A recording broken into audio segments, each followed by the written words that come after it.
ఏది లేకున్నా ముందు నాకు తిండి కావాలి, మంచం కావాలి, రూము కావాలి, అన్ని సౌకర్యాలు ఇవ్వాలి.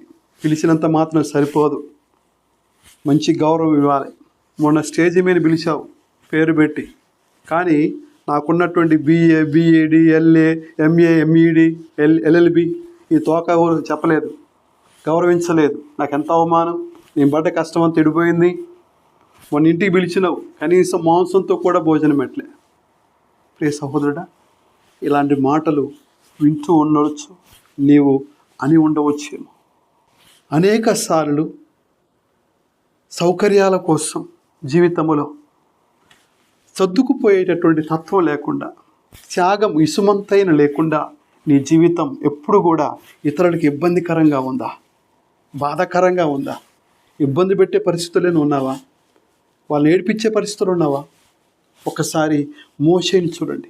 తన జీవితాంతం, తన జీవిత కాలములో ఎన్ని ఒడిదుడుకులు అనుభవించాడు, ఎన్ని త్యాగాలకు సిద్ధపడ్డాడో. అతని జ్ఞానాన్ని ఒకసారి చూడండి, అతని యొక్క విశ్వాసాన్ని చూడండి. హెబ్రీ పత్రిక 11వ అధ్యాయము 24వ వచనం మనం చూసినట్టయితే, ఫరో కుమార్తె యొక్క పుత్రుడు అని పిలిపించుకోవటానికి ఇష్టపడలేదు.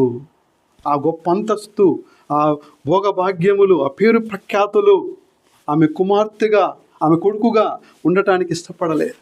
25వ వచనములో, పాపభరితములకు సుఖాల కంటే దేవుని ప్రజలతో చేరి బాధలు అనుభవించటమే మేలని భావించాడు.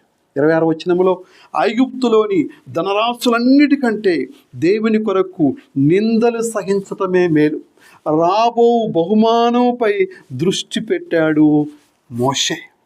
27వ వచనం సెలవిస్తుంది, రాజు కోపాగ్నిని కూడా లెక్క చేయక అగోచరుడకు దేవుని తాను దర్శించనే అన్నట్లు అతడు వెనుకకు మరలకుండా ముందుకు సాగాడు. ప్రియ సహోదరుడా, మోషే తన జీవితాంతం త్యాగిగా జీవించాడు, విశ్వాసిగా జీవించాడు. నీ జీవితములో నీవు త్యాగివా, భోగివా?